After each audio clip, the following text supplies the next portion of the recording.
Head on over to Anime Express for exclusive anime merch and use code Daffy10 at checkout for 10% off your next purchase. Thank you to Anime Express for sponsoring this video. Yo! Yes, everybody, we are back for some more Kagurabachi content, ladies and gentlemen. So, moving forward, I think we're going to be doing some chapter reviews on Kagurabachi. As a lot of you know, I personally love this series, and with JJK coming to a close, your boy needs some work. I'm not kidding. But every time I upload a Kagurabachi video, you guys seem to love it, so I don't figure I should stop now. We are currently knee-deep into the Swordbearer assassination arc of Kagurabachi, its third arc, and I see a lot of gas going on in its tank. But before we get too deep into today's chapter, guys, please make sure you leave a like and subscribe. We are on our way to 10,000 subscribers, and I would love to have you as a member of the channel. You seem nice, you seem like you give good hugs, and yeah, you don't want to know what happens to you if you don't subscribe. It's gonna be bad for you, I promise. All right, without any further ado, let's get into the chapter. So in the previous couple of chapters, we got to know two of the sword bearers. We know one of them for the enchanted blades is Uraha, who is a big Kunishige fanboy, which seems to be a running theme amongst every single person involved with Kunishige at this current point. I don't know what kind of charisma is in the Rokuhira genes, but it's gotta be something fierce, because Hakuri had the same reaction when he found Chihiro. I mean, all these people that are involved with Kunishige, they all speak very highly of him. There hasn't been a single person that speaks negatively about Kunishige, what we've seen so far, besides the Kamunabe leaders who said he's very pig-headed, but we all know that he wants to do the right thing, or so we think. We really don't know. So the Hishaku are making moves on Uraha as well as our boy Samura. Now, we know that there are 4 other sword bearers that we have not seen. Well, really 5. We know that there's Uraha, the guy with the hat, with the kind of like the Choso look. We have Samura, which is this blind guy with his eyes slashed. We have a young girl with these really big eyes, and there's a big, almost butterfly camouflage like design behind her of some of the material that we've seen. And there appears to be an old fisherman or a cook or somebody. We don't know what these other 2 are. So going into the Swordbearer assassination arc, a lot of people, including myself, are thinking, oh, that Samura might be the traitor. There's been seen that there's a traitor amongst the Kamunabe, or someone close to the Kamunabe, and that's how these people are getting found. But as we got to know Samura, I genuinely don't think so. Samura is he's a weirdo, just like everybody else is. He's calm, but he's just very quirky. A lot of these characters are quirky, and it's giving me that same old feeling where they allow you to get attached to these characters quickly. They're not annoying, they're not overbearing, but they're funny. So Samura's whole thing is that he's blind. No shit. And actually recognize people's faces. He will come up to them and palm their faces like a basketball. That makes for some pretty comedic moments. We also know that he has an acute sense of smell. It's your typical blind person in fiction, almost super hearing, super smell, that type of thing. Funnily enough, last chapter, he said that Hakuri smells like Chihiro for some reason. Now, I'm not a Fujoshi, you know what I mean? I'm not for all the yaoi stuff and If you are, that's great, man. That's fantastic. But I'm assuming it's a thing of because Chihiro was registered in the storehouse, that's why he smells like him. He's in close proximity to him all the time. But like, why wouldn't he smell Hiyuki as well if that's the case? There's only one solution. They've been fucked. So on page 1 of chapter 51, we have a flashback between Chihiro, Shiba, as well as Samura. Shiba says, sorry Samura for busting on your home, and Samura says, I'm the one who invited you. It's great to meet Rokuhira's son. I like to do more than just say hi. How old is he? Shiba says 14. He says, I wish I could see his face. Shiba actually goes on to ask Samura, why did he blind himself? So we know these aren't from battle, this is actually self-inflicted.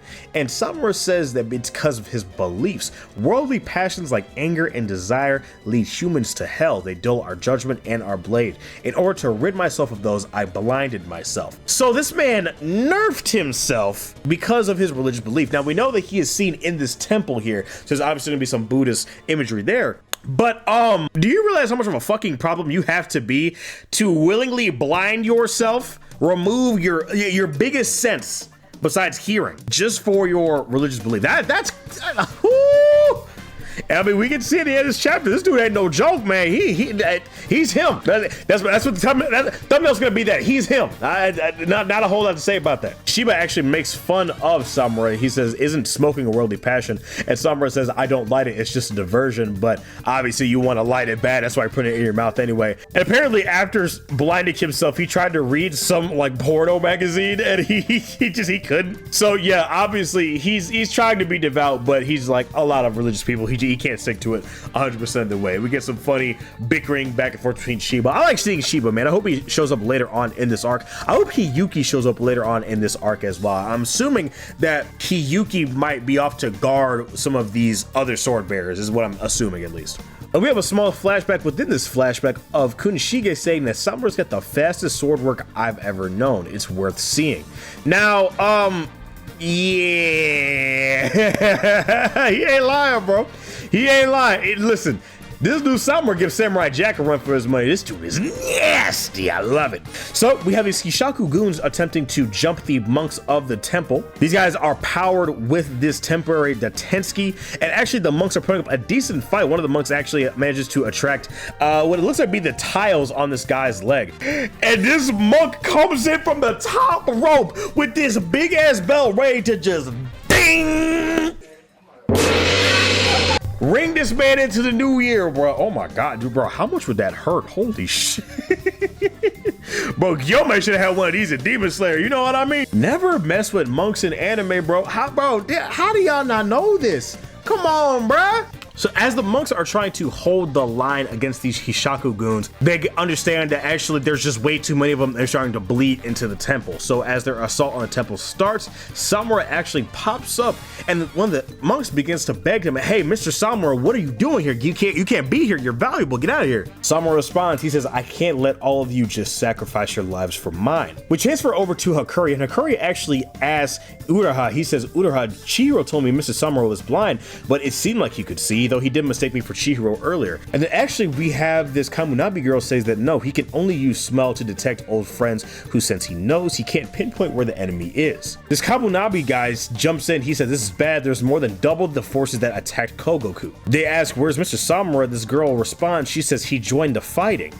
And Hikari actually freaks out. He says, "What do you mean? We've got to do something. How can he fight if he can't see?" And they respond, and this guy responds, and he says, "If he's fighting, the best thing to do is nothing." So as one of the monks is doing the prayer inside of the temple, SAMURA looks at the statue of the Buddha. He says, "Forgive me for defiling the sanctuary." Then SAMURA pulls out a cigarette and lights it, saying, "I'm gonna need to get fired up." And in one drag, finishes the cigarette. This Hishaku goon says, "A sword bearer taking us all on by himself. Well, this is a nice surprise." SAMURA flicks the cigarette at this goon, and within a second manages to cut him blood clot into quarters without this man even missing a beat. Oh my God, I'm about to blow. Yo, this poor cigarette. Oh my God. And then we get the reveal that SAMURA attacks sounds. Oh my God, yo, this panel of SAMURA exhaling this smoke. Woo. Right there, that one no bar. That one no bar. I feel that aura through the screen, man. Yeah. Yeah. He's him, y'all. Nah, listen, you can't deny it. That's raw, man. One thing actually that you consistently notice throughout this chapter is that he always goes for these guys' hands first. He attempts to disarm before laying the final blow. So these Shaku guys are thinking to themselves, well, he's blind, he's armed with an ordinary sword. If we back off and attack silently with long-distance sorcery, there's nothing he can do. And when we see that SAMURA actually resheaths his sword and clanks it once again. As soon as he does that, he instantly turns around and bisects this other Hishaku member. And Uraha explains that he actually uses echolocation. During battle, SAMURA will strike his sword and sheath it. Based on the reverberations, he can gauge the size and direction of the enemy. Oh my God, I love this. We all expected him to be able to have some sort of super sense or super hearing or something like that, but I don't think I've ever seen in media where a character will use a sword, will sheath a sword and use it as an intricate part of their sword style so they can maneuver around. That's raw. That's again. We've seen stuff like this before, but it's execution, it's presentation, it's how you do it. And apparently this is based off of the I have no idea how to pronounce this. The EI sword style where is a sword drawing technique. And we see that actually Uraha used this earlier on the train with a guy that tried to jump through the window and kill him. And Uraha actually says, "I'm still nowhere near my master." Do you realize, dude, Uraha was like low diff, like neg diffing these dudes. He was going through these guys effortlessly. And so we come to find out that listen, it's still early in the story, but like SAMURA might be the best swordsman in the story, bruh. I don't know. In terms of pure skill, I might find it. I might find a new goat, y'all. I'm glazing. I'm feeling the glaze coming on, man. So these Hishaku goons say we should have done this from the start, pure brute force, and attempts to use the temporary Detensky to jump SAMURA. Again, we have this flashback of Uraha saying with his skills, not a single life would have been lost at Kogugoku. SAMURA gets in his stance and he says, you poor chumps are headed straight to hell for wanton killing, and bisects this dude with the, oh boy, the Kagurabachi got some of the best spreads out right now, man. Oh my god. And one interesting thing is actually that the monk earlier, he stopped playing, he stopped doing his prayer so he could help out SAMURA and make it easier for him to, you know, do his thing without any outside interference. And as soon as he kills these guys, he goes back to playing his prayer. And we have this 6 splash page of SAMURA saying, guess I'm going to hell too, in front of the Buddha. And then we have a flashback to 4 years ago. We see just how clean his sorcery was when he was talking to Chihiro saying, see, it's just like that. And we have the reveal of what his enchanted blade is called is the EI White Purity style. The master, SAMURA, the contracted owner of the enchanted blade, Tobimune. Now, I don't know if there's going to be a translation later on as far as the English translation. Viz is very wish-washy as far as what they typically do with these things. They did it with Kuragumo and Cloud Gouger. I don't know why they go back and forth sometimes. But I love the hilt of this blade too. It looks like bat wings. Very, very cool. Very cool. So I'm wondering if SAMURA was instrumental in providing polish to Chihiro's sword techniques. Now, obviously, we know that Chihiro was trained by Shiba and at least some martial arts and some self-defense things, and I'm assuming that his father taught him stuff as well. He's a swordsmith. Why would he not know how to work his way around a sword in the first place if he's going to be building them and selling them? But it definitely seems like SAMURA was instrumental in providing at least some polish to it, or teaching Chihiro some things that he didn't know originally. Maybe, I don't really know. But yeah, man, people are saying there's death flags all over this man SAMURA. I don't know. I mean, it is the sword bearer assassination, because I mean, this was a fan favorite already. He hasn't been in this manga more than 3 chapters, so I don't know. But yeah, very action heavy chapter, man. A lot of good stuff, good art this chapter as well. So yeah, Chihiro is still engaged in his fight with Hirohiko as well as the other Hishaku goons. So we will see, will John Hishaku show up? Or not John Hishaku, Yura? Will he show up? Maybe, I don't know.